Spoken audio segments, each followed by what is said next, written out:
You, bro. Who's after your bro, daddy? Who's after your bro, daddy?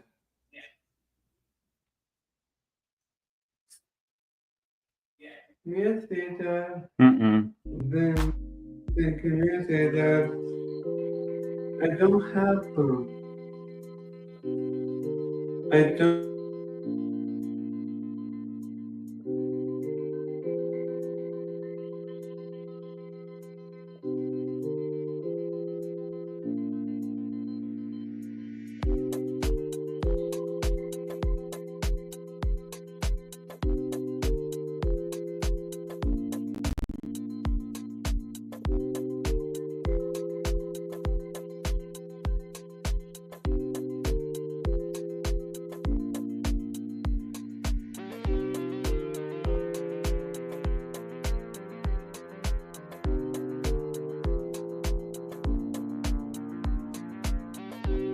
Conference is going to be, and I got to tell you guys, we are sick. We're beside ourselves.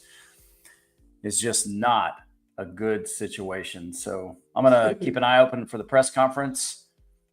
Should be starting any minute. I'll see if I can go ahead and just bring that up, and we'll wait for Coach Saban here. Oh, was that a Freudian slip or what? We'll wait for Coach DeBoer. Holy cow! I said Coach Saban. My. Hunter, you can come on over here in the. You can come on over here in the picture, buddy. Is that you, Dad? Yeah, that's me. This is me right here. All right, Coach DeBoer should be along pretty soon. I'm waiting to see who else from the BS podcast is going to join me for this post game.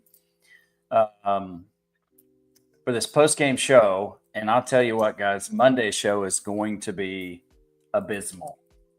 It's going to be abysmal. I don't know what your thoughts are. I'd love for you to comment below with what you thought about the Tide dropping the season one, the season opener of the 2025 season to Florida State. But I'm here to tell you, Tommy Castellano talked some smack. And guess what? He backed it up. That's right. He sure did. So we're going to wait here for just a minute. But I got to say, as we're getting ready to watch this Coach DeBoer press conference that's supposed to start in about 1 minute, I was commenting to a friend of mine that I text back and forth with, for Alabama football, my buddy Jeff from high school. And I said, you have an entire offseason. You have a camp. You have a fleet of returning starters on this defense. And the next thing you know, you have the same result. It's a bummer. And, yeah, Tallahassee's a tough place to play when you get the Seminole chant going. But Alabama had opportunities, and we just could not capitalize. So it's quite a bummer. I'm looking forward to. I guess I can't say I'm looking forward to it, but come Monday when I do the stats, we're going to see the opportunities that went by. So if you want to put your comment below, just know, and if Josh joins the program, then you will be able to put some naughty words in there. Otherwise, the Q Dog is not going to read them, and I can't imagine there's much. There's nothing much positive to say. And, for me, I guess my hope coming out of this particular loss, this embarrassing loss, my hope would be is that it's the best thing for us to right the ship. And it's just too early to see. It's too early to know what's really going to happen. But golly, it is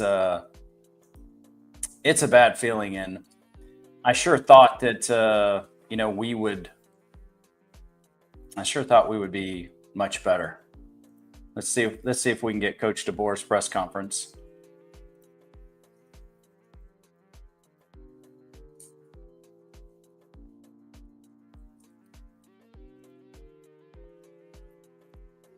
No, I don't want to leave language, sir. They must be live, but much like our production on defense and offense, the video can't be played. I don't have phone. I don't have one, Daddy. I don't have phone. Hunter, why don't you sit down right there, and I'm going to finish this up, and then we'll head home. Committed to run the football because I think the numbers-wise said run the ball. Yeah. Run the ball. The box is light. Run the ball. They're keeping that cloud look. 2 safeties look. Dropping a third one back. Run the football. But because of where you were on the scoreboard, it changed your philosophy. Yeah, and I think, towards the end of the game, when we did cross the 50, we had looks that we were excited about. You had Jeremy Bernard to the wide side of the field with a one-on-one look, and a safety who's playing on the near hash. He's got to go a long way to be able to get over the top of Jeremy Bernard in a one-on-one situation. And we got that look, and the ball was, Ty was hesitant. He was a little bit. He was unsure of himself once he was asked to throw the ball 42 times. When they realized we had to throw it every time, he became a little hesitant in his decision making. Maybe wasn't seeing it clear, but once again, in his defense, that's not what he was preparing himself for. Yeah, that was not the game plan for today. Seeing it down on the sideline, it was just not. I mean, you're hearing it there. Talking about Ty's and his from him to go out there and what he was prepared for, and some of those plays. And I think maybe I don't know. In the second half, it looked like Ty just had the distance in his eyes, and the distance is not good. The distance is just not good. When somebody has that look in their eye, that they seem defeated, and I want it for him. I hope. I certainly hope that he's going to have a better outing. Obviously, believe he'll have a better outing against, Louisiana Monroe. But let's see. It was just like almost a moment of this game.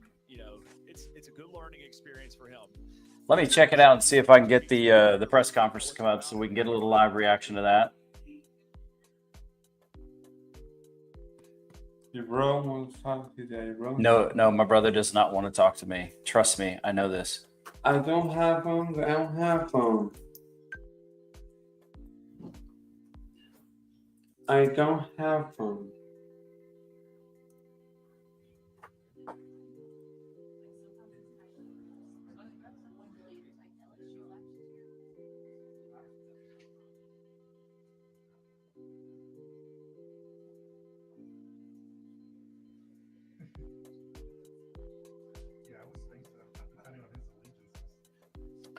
All right, ladies and gentlemen, thanks for joining the BS podcast. We're getting immediate reaction to the Noles beating Alabama in a very unfortunate fashion.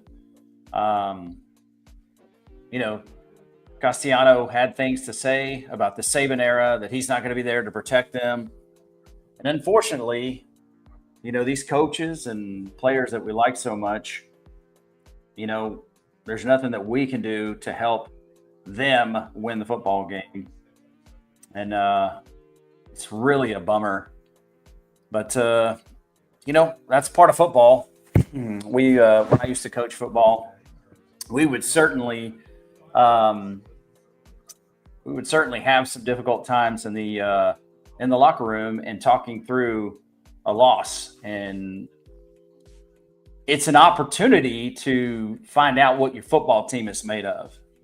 And Coach Israel, used to always tell us that, football doesn't build character, it reveals character. And so my hope would be that our football team does some soul searching and really decides what kind of team that they want to be, because the performance we saw tonight, that was not the savagery on defense that I was expecting. And I certainly can't disagree with that. Brandon, it seemed like after that first drive, it looked like things were going to go in our favor. And the next thing you know, Alabama just surrendered the momentum. And I'm not sure if it was simply how they dominated us, our defense, but my gosh, just because we didn't have an answer defensively didn't mean we couldn't run in a shootout. But we we definitely have some issues that we need to address, and hopefully we will do that. My phone is live. Both my my work phone with my colleagues who know that the Q Dog is a huge Alabama fan, and my personal phone. People are texting me like crazy, family, friends. I think they're doing a wellness check to make sure that I'm good. And it would appear that the rest of the BS podcast, the rest of the folks, it looks like they're going to hang me out to dry, and I'm going to be here by myself. You Dad? No, I want to be Dad. Yeah, I know what you want to be. What? Are y'all going to leave me hanging out to dry, making me roll solo after this beatdown? Come on, team. Negative. LOL. No. Boy, it's rough. You can hear that Seminole chant in the background of this press conference as we wait for Coach DeBoer to show up. And I don't know. It's part of losing. And, you know, I always said that, you know, football mirrors life. And in life, you get knocked down, and you've got to find a way to build your resiliency. You've got to find a way to get back up. You got to find a way to manage disappointment, and you've got to find a way to move forward. And my hope is that our team does that. My hope is that Alabama looks at this as the best thing that could possibly happen for them in the season, and then they go on a world tour. But I'm just not sure what that might look like. And I guess you're right, Brandon. I don't know what the ghost of Gus Malzahn continues to haunt the Crimson Tide. Yeah, it's ugly.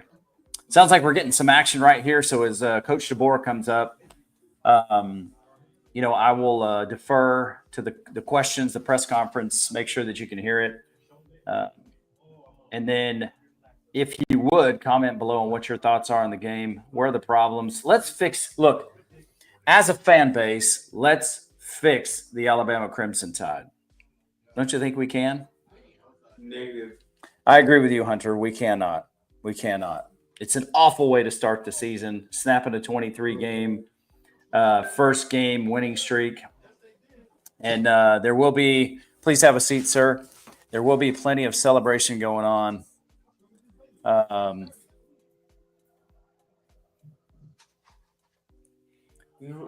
Outside of Tuscaloosa. So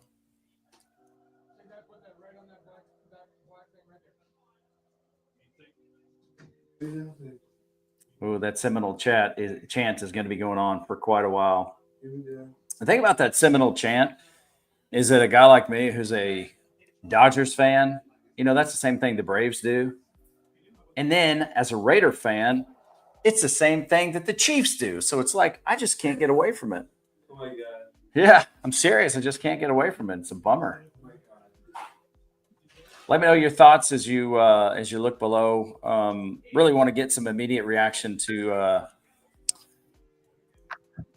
Wild Bill has joined me on the program. Wild Bill, good evening. Good evening, Wild Bill. What does that say? Good evening, sir. Get that off. I don't know why that's doing that. I don't know why that's doing that. You'll have to read it.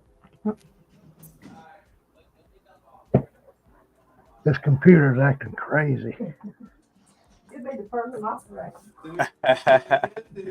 Well, Wild Bill, you're just jumping in, and we're waiting on the press conference, as you can see. But in the background, the Seminole cry reigns. It's pouring through the walls in Tallahassee, and you can hear it every once in a while. Hunter, Yeah. I've already told you, you got to stop yapping, dude. We're doing some very, very important stuff, okay? Oh, yeah. This is all very important. We're joined now by Josh Moran in the BS podcast studio as well. No, Josh, I just want to caution you that in this broadcast, I'm waiting for the DeBoer press conference, and I'm here to tell you that the Seminole chant is penetrating the walls if you listen. I don't want to listen, but what I will say is I don't like DeBoer. He's walking up, but my wife just brought in a box of liquor that came in a Cowboys box. All right, we're going to mute now and defer to Coach DeBoer.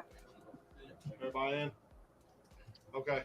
We'll have Coach begin with an opening statement, and we have time for a few. Is that regular? You're ready. Yeah. All right. Had some opportunities to get back in the game there. Name of the game is that we can't be hesitant early on. Okay, we got to start faster in all ways. Yes, I know we went down and scored first drive, pieced some plays together, and found a way to put it in the end zone. But just the next couple series, both sides of the ball, we got to do a better job. And we had opportunities there in the second half, but we gave them life. We gave them hope and confidence in the first half there. And then what it does is it puts you in a spot where you got to be perfect. You know, you're playing from behind, and you got to be perfect. And you know, the stress on the guys to make every play becomes greater and greater. And you know, I choose to believe we got a good football team, but you know, we can't play on our heels. Like, we're not going to be what we think we can be, what we want to be, if that's the case. And so, again, that falls on everyone. I don't just point the finger at the players. You know, gave the I know the deep both sides of the ball. I mean, you kind of know what you're going to see, but going into the game, but you know, with new coordinators. But we gotta, you know, we talked in the locker room. There's no excuse about what happened. We step on the football field. They step on the football field, and we got to play ball. We got to play our style of ball. And you know, last year isn't this year, and it's going to be an uphill climb for us. But you can't think of it in the big scope of things. You got to focus on the moment, and the next moment is what happens tomorrow. And we'll find out. You know, we've talked all along about chemistry on this team, and talked about how close we are, and how hard we've worked, doing a lot of the right things. But we'll find out. We'll find out if that sticks. Thanks, Coach. Chase, why don't you go ahead and get started for our line? Coach, can you give us any sort of an update on Ryan Williams? Yeah, you got a concussion. Okay. You got a concussion. Yeah, they had over 200 yards on the ground. There's some improvements made, but why do you think they were able to have success they did? Yeah, I mean, you knew going in with the quarterback runs, it was going to be a challenge. He did a nice job, I thought, in the first half of keeping some drives alive, even on passing downs, ones that weren't called runs. You know, they did a nice job getting going sideline to sideline. So a lot of things with those fly sweeps that, you know, we worked on, prepared for. You know, guys you get one-on-one, you get in space, and you got to find a way to get them on the ground. You got to, you know, use your leverage, and you got to find ways to trust your buddies around you, that they're in pursuit. And they were piecing together first downs. They kept on the field, and they hit the explosive, you know, down the sideline in the first drive, you know, and they're going to make plays too. And I can live with that, but we got to respond. And, you know, just coming out in the second half, thought we settled in other than the one play. And it really felt third quarter going into the fourth quarter. I thought defensively, we kind of got our feet underneath of us, had a kind of an idea of what they're really trying to rhythm of what they do offensively, and how, you know, how we call plays. And, you know, they do some funky things with the snap count and all that kind of stuff. And it kind of keeps our guys kind of wondering what's next, and not in our own rhythm. I think we got through that after the first half. But then, you know, we give them the run, we give them the play, and we kind of let them out with the penalty at the end, you know, the late hit. And, you know, we can't live in the gray area. We've talked about that all season long. We can't live in the gray area. It isn't just about that play. It's other things, you know, that we got to do, but that certainly adds to it. All right, Charlie. You guys had 7 drives that ended in Florida State territory. You only came to points 3 times. What kind of led you guys to be on another finish? Yeah. That's probably what I know from a frustration standpoint. That's the thing that is frustrating. And so, you know, you win the game, and you look at those and those drives, and you're saying, hey, there's first downs that you're piecing together. You're giving yourself chances. But when you lose the game, you look at it and you got to understand that there's got to be a competitive stamina. It was a long drive, the first one, and it was hard work. You had to execute. You had to make some big plays. And you did it. Now you got to go back out there and you got to do it again. You got to stack play after play after play. And, we'd have a negative play or that missed opportunity. There were some opportunities out there that, we either didn't give ourselves a chance to make or just missed. And so, not going to live in regret. Not going to live in regret. We got to go fix it and be better because of it and evaluate the film and move on. Katie? What did you see from Ty in his first start, having some success, but also facing some adversity? Yeah, just, you got to just trust his reads and just cut it loose sometimes. Just let it fly. He can make the throws. Just let it fly. And, throw on rhythm, throw on time. I might have been a time or two where they got in his face a little quick. That's going to happen. That's football. But just let it fly. And then, just some decision making there in certain critical moments. That's the things he's going to learn from. He's given everything he has, but it's where I know he's in the locker room, wanting and wishing that there was some things he would have done different, but there are other guys too. So we got to catch the ball for him once in a while. We got to, it's a full team sport. It's a whole offensive unit that has to move up the ball up and down the field. The quarterback's the trigger man, but everyone's got to do their part to help the guy out. Back over to left, Colin. Hey, Caleb. We saw a lot of rotation, a lot of freshmen coming in. Why did you use this opportunity to, rotate in guys like Caleb Edwards, London Simmons? Did you see they earned the opportunity, or what was kind of the reason behind playing so many freshmen, I guess? Yeah, at tight end, Caleb's the next guy up. That's really what it's about. So you got Josh and Danny's been down again here the last little bit. You go through the depth chart, had another ding or two on the in the tight end room that pulled some guys out for some plays. What's up, everybody? It's the BS Podcast. Coach Kalen DeBoer talking about Bama's beatdown at the hands of FSU. We'll keep them here, but we'll be right with you for live reaction. The world we're in right now, and so you got some older guys, and then all of a sudden, there's a gap, and younger guys got to step on the field and play. We go down the depth chart further on the defensive tackle interior list, and London's done some nice things as a freshman for us in practice and some consistency there. We trust him. You got to go out there and he, getting thrown to the wolves, whatever you want to call it. That was certainly the case, but that's where we're at the rotation. Finish over, Mike. What would you say changed in the running game after the first drive? It was 55 yards the first drive. Trying to think of the runs in the first half or the first quarter, the first drive. I feel like they were very similar to some of the ones that we had in the fourth quarter, as far as like the holes and the seams and getting through the first level. I think there were hard yards in the first quarter that we did have. We were able to stay ahead of the chains and continue to do that, and then the game kind of in the, going into the third quarter for sure, you're trying to be patient, but those possessions are counting down on you. But I thought we did a good job staying committed to it as we went into the fourth quarter there. Again, we hitting some plays up the middle. So there needs to be a better consistency. We didn't have any explosives. I didn't have, I guess, that I can think of any explosives like we need to have. It's hard to put drives together, as we saw, when you don't have chunk yardage plays. And they hit their explosives at times, the reverses and things like that. The ball down the field there in the first drive. We just, we had some explosives too, but most of them were in the air. Thank you, Coach. You bet. Yeah, thanks.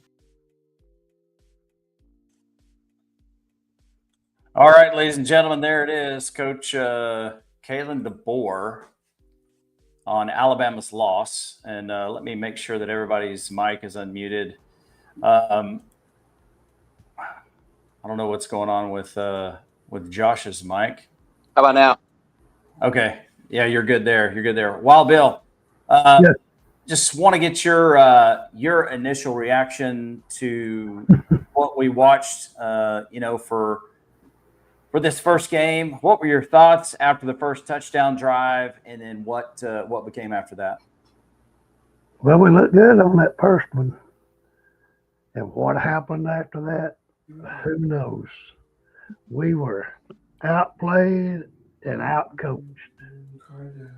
And I don't know how Caden Proctor keeps being our starting left tackle. He was whipped time and time again. But in our defense was just terrible. Why they can't play their gaps that they're supposed to be in is it's going to be a long season if they don't get some stuff corrected. Yeah, I totally agree. And Josh, you know, we had expectations of this defense with the returning fleet of talent. The second year in Kane Womack's system, we had expectations about the defense. The questions were surrounding the offense, and then this happened. So, you know, what's your immediate reaction when it comes to this game? We'll talk a little bit about it, and then I'll give you guys some thoughts, and you know, we'll get prepared for Monday's show. But what are your thoughts, Josh? Well, listen to whatever I listened to of Kalen DeSuck talk on his press conference, talking about how you got to come out and play your game and not be hesitant. It's his job as the coach, as the head coach, to make sure his players come out and play like that. To see that lackadaisical effort until basically the third quarter, where they had a little spurt there and had a chance to get back in the game, it's just unnecessary. It really makes me wonder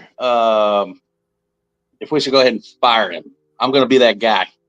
Fire him. Get him out of here. I was hoping at halftime that Nick Saban went down to the locker room and said, Coach, get the hell out of here. I'm coming back to football. Because not only – so we were sold on the defense. We thought that we were going to be fine there. But now all we do is leave the game with questions everywhere. The kicker actually looked pretty good, except he doesn't need to kick a field goal more than 48 yards. Other than that, he hit a very clutch field goal at the, in the second half, or I think it was the second half. But I don't know, the effort from the defense and the whole team, they just looked like deer in the headlights some. And it was a perfect storm. No pun intended. It did rain. And that kind of added insult to injury at the first half. I know everybody was talking about Ryan Grubb and this and that, but I'm not impressed with what he called. There was no creativity. There wasn't a lot of motion. You look at Gus Malzahn, say what you want about the guy, but called a hell of a game. And he started chewing his gum in the third quarter, and I'm like, we're done. We're done. Once the gum comes out, you're done. It's like his finishing move. And it's just a piss poor effort. I honestly don't know how you right that ship, because you need 2 losses in the season. We already got 1. And we got to play Georgia. I mean, heck, we got Oklahoma. Who else we got? LSU. Like, we have a ton of tough games coming up. And we're not going to beat any of them teams like this with this effort. I don't understand what the offense that Ty Simpson, he's basically 50% passer. And I know there was 2 or 3 drops, and I don't know what the hell Ryan Williams was smoking today. He must have hung with Jalen Milroe before the game. And there's just too much talk, too many podcasts, not enough work, not enough action, and it's all bullshit. Yeah, I think that's well said. If I had to say so myself. And, one of the things I started off this particular, broadcast with is, you have the season ends in a very disappointing fashion. You have an entire off season. You got a spring program. You have a summer camp. And then here you are, all this returning talent, yet the same issues on defense are the same. Like, there is nothing different. and we got cut up in the middle. I don't even, we'll talk Monday, I guess, about the stats and see what they did, but they ran all over us. And when we had opportunities to come back, we had heard that this team had a different level of mental toughness. And I think the moment. Yeah, Saban said it. Yeah, the moment was just, I guess it was just too big. And I had more confidence building in me once that first touchdown drive was there. I thought the idea was like, hey, let's definitely keep the ball away from Castellano. Let's control our own destiny. We score a touchdown. They get the ball, they score the touchdown. It's like, hey, we had like a 8, almost 9-minute drive. Let's do it again. And Scripted. I know the defense makes adjustments and things of that nature, but really, it's hard to get more disappointing than this. And I don't think the score is indicative of how bad we were beaten as a football team. So, I want to be hopeful. I want to think this is like one of those storybook moments where, Alabama loses the first game. They figure out what the problem is, and then they come back and win. And I told Josh Wild Bill today, I said, there was a redemption story in week 1, and it definitely was not Alabama. It was FSU. And the level of intensity that I had expectations, like I'm a fan, but the expectations I had about the savagery that we as a program were going to bring to the field, the level of energy, the level of dog, it wasn't present on the defense until, moments in the third and fourth quarter, but it was all too little too late. And I'm not going to blame the calls. I'm not going to blame the penalties. Alabama had plenty of opportunities to bring this back. So it's really, really disappointing, and like Josh said earlier, Castellano talked Mac, and man, he backed it up. And I hate it for our team because I love our coach. I really love the coach, the coaching staff. I love the players, but this is not. I don't believe this is the brand of Alabama they thought they were going to put on the field, and they've got a week to figure it out. And then what was that noise? That was me going. Oh, they got about a week to figure it out, and I'm telling you, all that was the wind being let out of all the Alabama sales, fan sales. Yeah. So who do we play next week? Is it La Monroe or something? Yeah, Louisiana Monroe is up. Here's the thing, though. I said it during the game a couple times. We are now in the Gene Stallings to Nick Saban era. We got 15 more years of this crap before we find the next goat. So here's what's in front of us, guys. We've got that La Monroe game coming up, and then the weekend after that, Wisconsin. We got Wisconsin at home. But I'll tell you, right now the Big Ten is running things. So what's that? I mean, used to you could play most of the Big Ten teams, and you're like, it's a lock. We'll have a good win. By halftime, it'll be over. We can celebrate. But now the ACC, the Big Ten, they're proven to be more dominant than we are. And I don't know what the SEC is going to do about it. And one thing that I'm in panic mode about, Wild Bill, I told Josh and Melly, like 3/4 of the way through the game, I said, oh, no, we bought tickets to watch Alabama and Oklahoma. What's going to happen? No, sir. So, well, I don't think a playoff berth will be on the line. Let's just go out on a limb. Probably not. I don't know how you turn what I just saw into, unless Florida State is the best team in the country, in which you started. That's what I'm saying. Unless we started on the road in a horrible environment against the best, which turns out to be the number 1 team in the country, then I don't know how you right that ship. Yeah, I don't know either. Ty Simpson doesn't look confident. I mean, he says like I said, he says all the right things, but he made a lot of bonehead plays. Like he could have ran for a first down. He throws it to Ryan Williams. He had a 15-yard pickup ahead of him. I mean, there's just many things throughout the game where the defense and the offense just looked stupid out there on the field. I think the thing most concerning to me, and while Bill, I'll hand it over to you, and then we can get this thing wrapped up. But the thing that was most concerning to me was the look in Ty Simpson's eyes. I want this man to lead the team. He's done his time. He's a great story. He's a great athlete. He's a coach's son. But the look in his eyes was probably the most concerning thing to me, outside of the failures, I guess, on the field. But he didn't look like he had a brand of confidence that said, put the ball in my hand and I'm coming for you, Florida State. I could be wrong, but it looked like a deflated stare in his eyes. What are your thoughts? Well, but it goes back to our offensive line. Oh my God. Not blocking.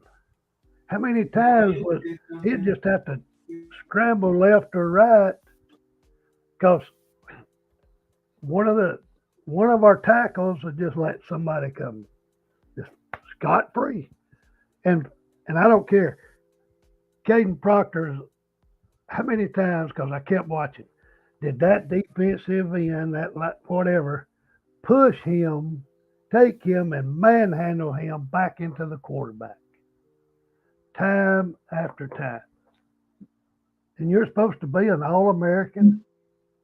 You're supposed to be a top 10 draft pick, and you got this guy probably 70, 80 pounds lighter than you, just manhandling you. I'm not told that Ty Simpson could have had that much of a better game if he had all day to throw.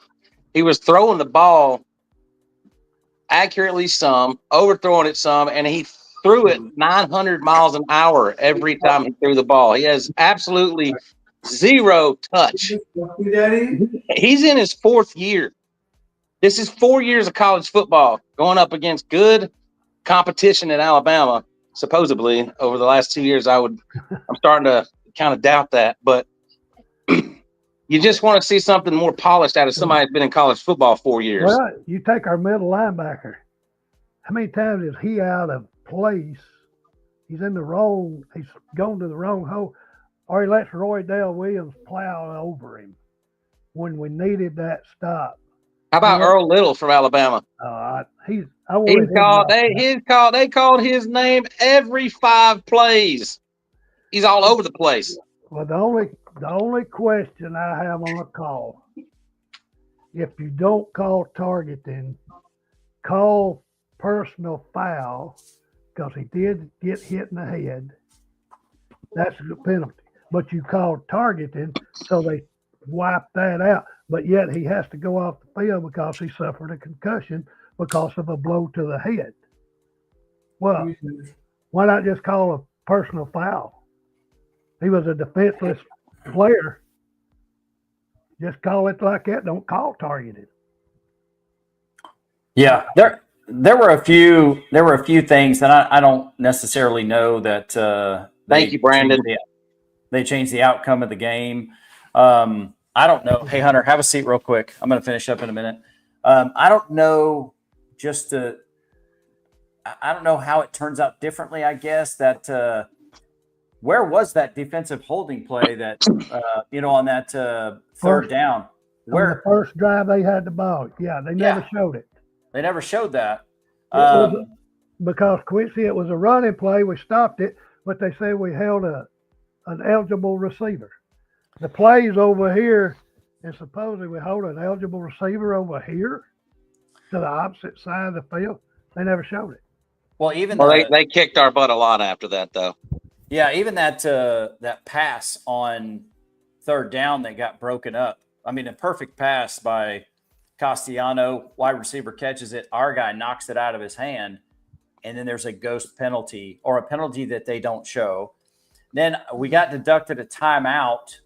We got deducted a timeout for a fake injury, but they didn't come back and talk about that. Sure. And, a few more things. I guess we can get into the details on Monday. I'm committed to not writing this football team off. I believe that there are things that they can fix. I don't think they're going to be proud of this performance. because they did not play like who they said they were going to play. Well, I didn't think they'd be proud of last season either. And we saw what came out on the field. So I don't know what this is going to have any impact on. I don't. Are they going to come out and beat up on a crappy team next week and then lose to Wisconsin at home, or barely beat them by 3 points and then get dog walked by Georgia? I mean, yeah, that game is on the road as well. So yeah, we'll see, folks. It's going to be a tough season if we get out of the gate and we're 1-2 headed into Georgia. And at that point, I think with 2 losses that early, if it's either Wisconsin or Georgia, I don't know how the team sticks together. It will totally be up to them. But to lose this game, which was absolutely winnable, it really is going to have probably right now it's very adverse. But their back will be against the wall, and hopefully they will know if there was a bit of confidence out there. Maybe a slight bit of humility will come through, but the guys will come and play with intensity. I'll say this. I'll say this again, like I said last year. I think the best QB on the roster was Lonergan, and before that it was Holston and Lonergan. And the best QB on the roster this year is Keelan Russell. He's not going to sniff the field in any meaningful snaps. He's going to leave and go to somewhere else, just like Lonergan did, and throw for 4 touchdowns and almost 300 yards and have 26 of 34. Who was it? They're playing Hoover High School. It doesn't matter who they played. Yeah, it doesn't matter who they played. He came out there and was crisp with the ball. Just wait till he plays Clemson, and then you'll see, and then you'll go, huh, he's pretty damn good. Mm-hmm. He passes the eye test. He's got a good brain. Well, guys, I will see you on the show for Monday. We know it's Labor Day. It will be a very labor-intensive podcast because we will not be celebrating Alabama's first win. We'll be celebrating the first loss of many to come. I'm celebrating the Packers getting Micah Parsons. I've got your defense in fantasy, so that worked out for me. Well, here we go, ladies and gentlemen. We will see you again Monday, Labor Day, 5:30 p.m. Central Time for the BS Podcast. Thank you for joining us for this reaction show. And the reaction is we are feeling like a bunch of babies. We suck. Thanks for being on, Brandon. Hope you get well. Roll Tide, Brandon. Roll Tide, boys. That is it for this episode of the BS Podcast. For Josh Moran, for Wild Bill, I'm Quincy Moran, a.k.a. the Q-Dog, and this has been the BS Podcast. Go, Pop. One message for you from your aunt. She will bust both of you in the head. Can y'all hear me? Not rocket science, you know. I think you, like me, have a face for radio. Can y'all hear me? We gonna play with the players we got. Next man up. That's why it sucks. I'm not talking to you. I'm not talking to you. This kind of unprofessionalism does not need to be tolerated. I mean it. Can y'all hear me? Can y'all hear me? Can y'all hear me? Can y'all hear me? What the hell is going on here? Just all hang up. Another episode of the BS Podcast. Hang on. Moran. Hang on. There's all kinds of noise in my ear now. Oh, jeez. We need a little bit more professionalism. One message for you from your aunt. She will bust both of you in the head. Can y'all hear me? Not rocket science, you know. I think you, like me,